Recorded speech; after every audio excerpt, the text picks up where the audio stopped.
بسم اللہ الرحمن الرحیم۔ اے اللہ، میں تیری بارگاہ میں اپنی کمزوری، اپنی بے سہارگی اور اپنی بے قدری کی فریاد پیش کرتا ہوں۔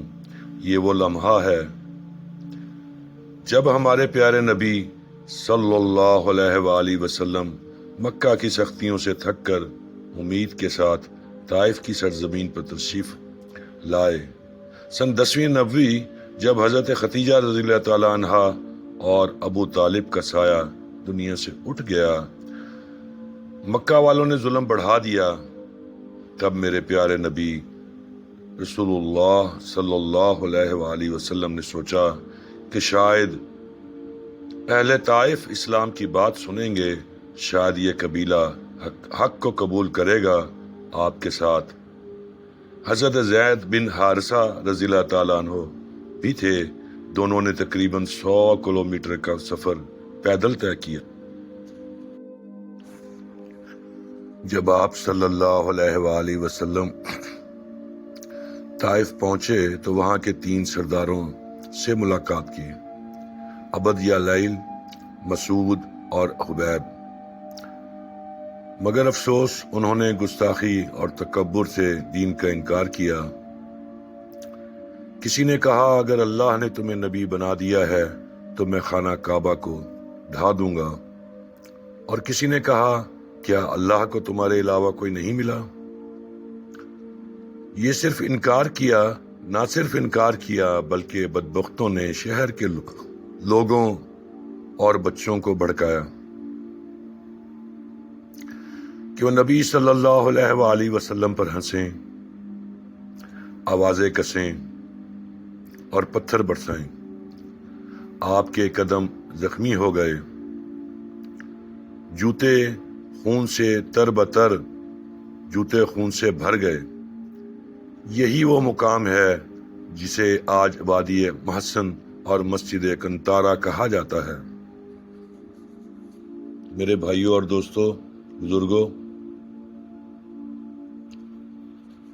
شدید زخمی حالت میں آپ نبی اکرم صلی اللہ علیہ وآلہ وسلم ایک باغ کے قریب جا کر بیٹھ گئے۔ وہ باغ قریش کے سردار عتبہ اور شیبہ کا تھا۔ یہ آپ سڑک سے اس پار جو دیکھ رہے ہیں یہ وہی باغ ہے۔ تو یہ جو جگہ آپ دیکھ رہے ہیں، تو یہاں آپ نبی صلی اللہ علیہ وآلہ وسلم پتھروں پر، ایک چبوترا تھا اس پر بیٹھ گئے۔ وہ باغ قریش کے سردار عتبہ اور شیبہ کا تھا۔ انہوں نے جب اپنے نصرانی غلام عداس کے ہاتھ انگور بھیجے، آپ نبی صلی اللہ علیہ وسلم کو زخمی حالت میں دیکھا۔ جب نبی صلی اللہ علیہ وآلہ وسلم نے انگور لیتے وقت بسم اللہ الرحمن الرحیم کہا تو عداس حیران رہ گیا۔ اس نے کہا یہاں تو کوئی نہیں کہتا اس طرح کے کلمات، آپ کون ہیں؟ نبی کریم صلی اللہ علیہ وآلہ وسلم نے فرمایا میں اللہ کا نبی ہوں، اور تو کہاں سے ہے؟ عداس نے کہا میں نینوا کا رہنے والا ہوں۔ آپ صلی اللہ علیہ وآلہ وسلم نے فرمایا وہ تو یونس علیہ السلام کا شہر ہے۔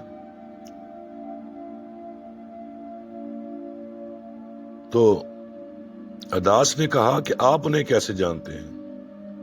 آپ صلی اللہ علیہ وآلہ وسلم نے فرمایا کہ یونس علیہ السلام نبی تھے اور وہ میرے بھائی ہیں۔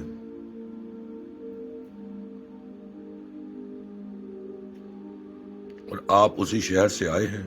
یہ سن کر عداس کے دل میں اللہ نے نور بھر دیا، اور اس نے فوراً قدم بوسی کی اور اسلام قبول کر لیا۔ اس وقت جبرائیل امین حاضر ہوئے، عرض کیا یا رسول اللہ، اگر آپ چاہیں تو میں ان پہاڑوں کو ملا کر طائف کی قوم کو پیس دوں، مگر رحمت للعالمین صلی اللہ علیہ وآلہ وسلم نے فرمایا نہیں، شاید ان کی نسلوں میں کوئی اسلام قبول کر لے۔ یہ تھا آپ کا صبر، یہ تھی آپ کی رحمت۔ وہ لوگ جنہوں نے پتھر برسائے، آپ نے ان کے لیے بد دعا نہیں کی بلکہ دعا کی۔ تو میرے بھائیوں اور دوستوں بزرگوں، یہ سامنے ہم یہاں آ گئے، ہم سمجھے کہ شاید یہ باغ ہے، وہی والی جگہ ہے کہ جہاں سے انگور اداس لے کر آیا تھا اتبا اور شیبہ کا ملازم۔ لیکن جب ہم اندر آئے تو میں اندر دیکھا کہ ایک زینہ اوپر جا رہا، تو میں اس زینے سے اوپر جب گیا تو یہاں سے مجھے وہ صحیح جگہ نظر آئی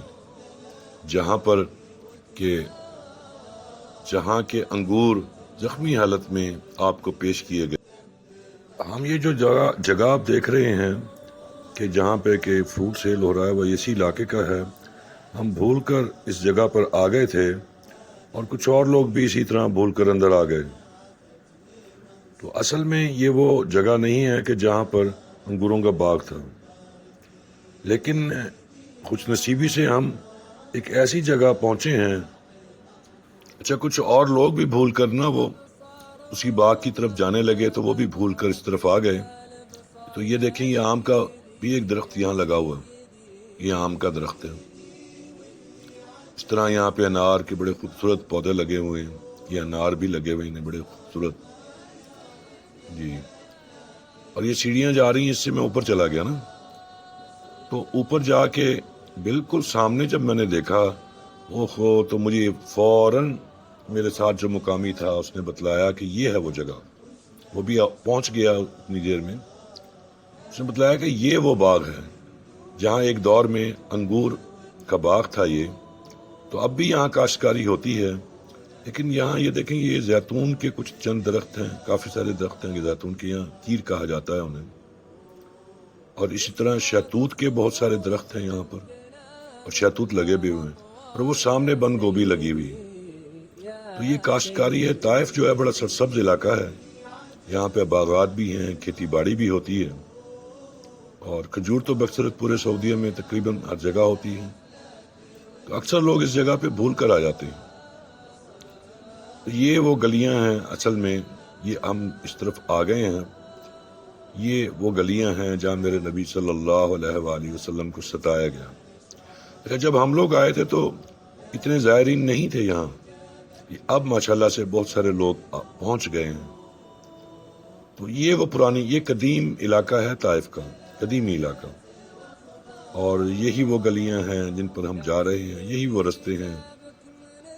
میرے نبی صلی اللہ علیہ وآلہ وسلم نے دین کی خاطر، اپنے اللہ کے دین کو پھیلانے کی خاطر جو ستم یہاں برداشت کیے وہ بہت بہت بڑے ہیں۔ یہیں پر زخمی حالت میں آپ چل رہے تھے، یہیں پر ہی بچے پیچھے لگے ہوئے تھے اور لوگ ٹھٹے اور مذاق کر رہے تھے، تو یہیں سے گزر کے اس چبوترے پر آ کے بیٹھے تھے، وہ جو ہم پیچھے چھوڑ آئے ہیں۔ وہ چبوترا پتھر کا تھا، یعنی پتھر ٹکے ہوئے تھے اس پہ، اور تو اس پر آ کے آپ بیٹھ گئے تھے جہاں پر اداس نے آپ کو انگور کا خوشہ لا کے دیا۔ یہ تنگ گلیاں ہیں، بہت زیادہ بڑی نہیں ہیں یہ گلیاں، سامنے آپ کو ایک مسجد بھی نظر آ رہی ہے۔ تو اسی طرح ان گلیوں میں سے جاتے ہوئے ہم اس پرانے قدیمی جو علاقہ ہے طائف کا، وہاں سے گزر رہے ہیں، زائرین بھی یہاں سے جا رہے ہیں، اور دیکھیں کہ کتنی ہر انسان کے چہرے پہ ایسے یعنی پورا واقعہ طاری ہے کہ کیا ہوا تھا، اور کتنے 1400 سال سے زیادہ گزر گیا، 1450 سال سے زیادہ۔ تو آج بھی وہ واقعہ ایسے یہاں محسوس ہوتا ہے کہ ہم تصور نہیں کر سکتے۔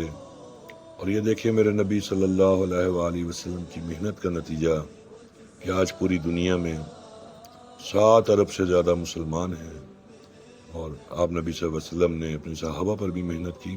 اس طرح ایک جماعت ہمارے ہاں بہاولپور آئی، اس نے بڑی عجیب بات کی، طائف سے تھے وہ۔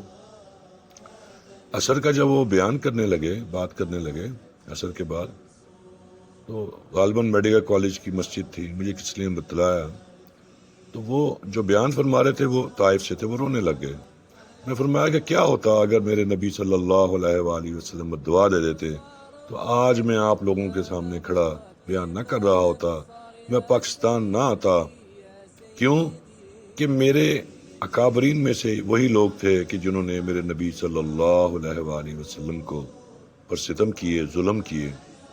تو میرے بھائیوں اور دوستو، یہ ہے اصل دین، یہ ہے اصل دین جو ہم تک ہمارے نبی نے پہنچایا۔ یہ دیکھیں یہاں پر یہ اس طرح سے کاشتکاری بھی ہو رہی ہے اور زمین بھی تیار کی گئی ہے، تو یہاں پر فصلیں بھی ہیں، بڑا سرسبز و شاداب علاقہ ہے یہ اس کا نا، طائف کا۔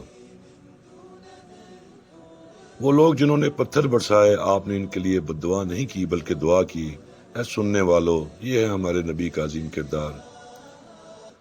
ہم جھوٹی بات پر رشتے توڑ لیتے ہیں، دلوں میں کینہ بھر لیتے ہیں، مگر ہمارے نبی صلی اللہ علیہ وآلہ وسلم نے دشمنوں کے لیے بھی دعا کی۔ اگر واقعی ہمیں ان سے محبت ہے تو ہمیں بھی معاف کرنا سیکھنا ہوگا، زبان سے نہیں بلکہ دل سے۔ یہ ہے طائف کی وادیاں، یہ ہے وہ مسجد، یہ ہے وہ گلیاں جہاں سے صبر و محبت کا یہ لازوال پیغام پوری دنیا کو ملا۔ السلام علیکم۔